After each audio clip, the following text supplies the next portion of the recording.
Do you think that you could light a bulb with a battery and wire?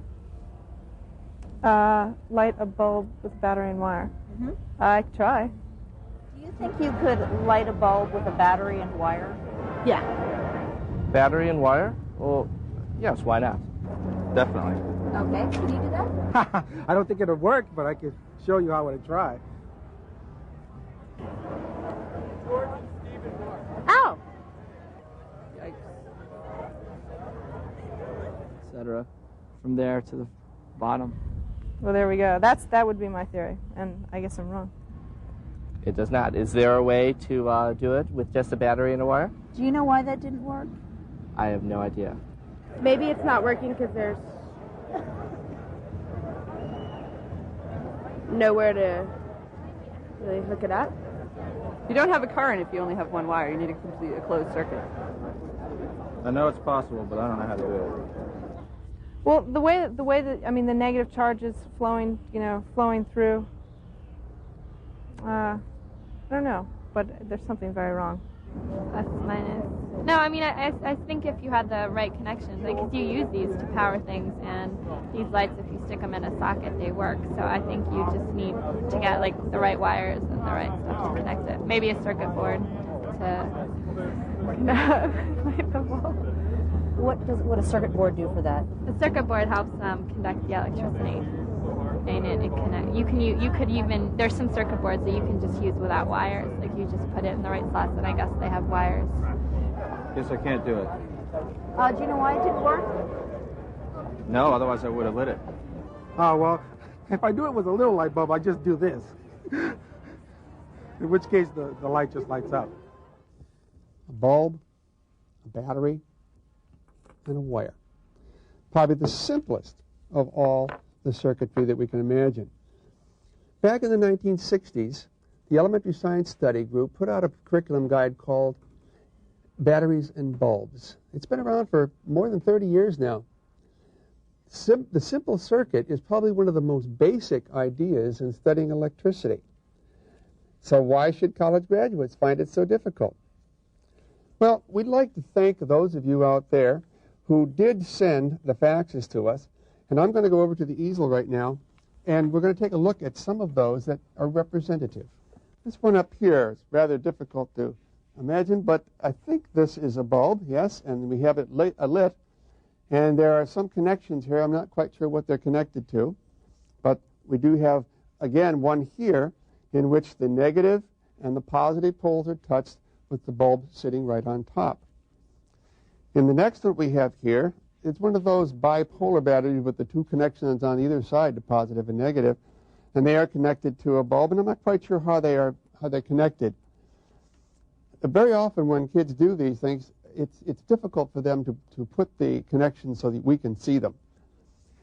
And this one, last but not least, is the one that shows that the negative and the positive are connected to the bulb in such a way that the bulb lights up.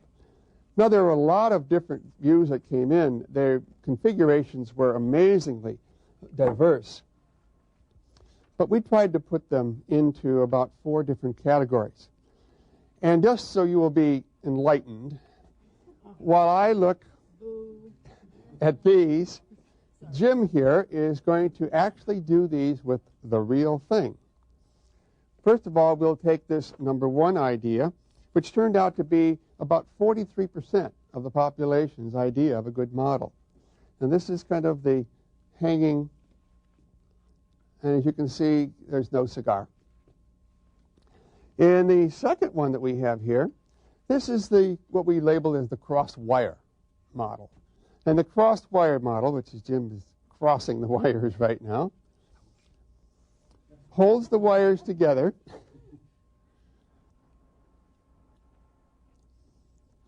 connects to the positive and the negative. This is a new addition here. Touches it and nothing. All right, cross that one off. The next one that we come to here is the one in which we have the negative and the positive connected to the bulb in 2 different ways here, in 2 different parts of the bulb. One to the screws here on the side, which people often forget about, and one to the little button, which people don't often forget about. We're going to try that one, Jim, and voila. Voila. We have light.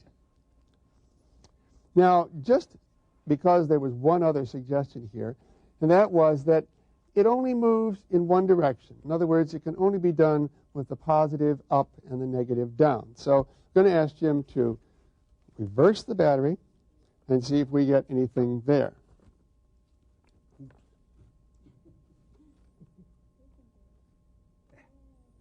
And we have liftoff. Okay? So this is really not all that difficult in the long run. And here we still have a little problem with the college graduates. I'm going to go to one more thing here and just make sure that we're all clear so that when you watch the rest of the videotape, you'll be clear on what the students are trying to find. The bulb, as I mentioned before, is something that people are not really aware of, that these threads on the side are important. Most people think that it's just something to hold the bulb in the socket. If you look very carefully, you'll also see up here on the bulb a little solder joint, which is a connection from one of the wires that comes from the filament and attaches here. The other one does come down to the basic bottom. And now you can see that we have a path in through the filament and out, or in through the filament and out. And so I'll just connect this up like this.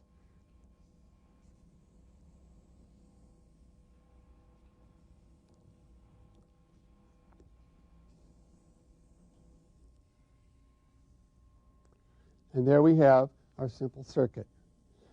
I might want to add here, too, that if you're ever going to use batteries with your students in class, it's probably wise not to use the ones that can be recharged, because they may be have to give a charge which might cause a little bit of extra heat.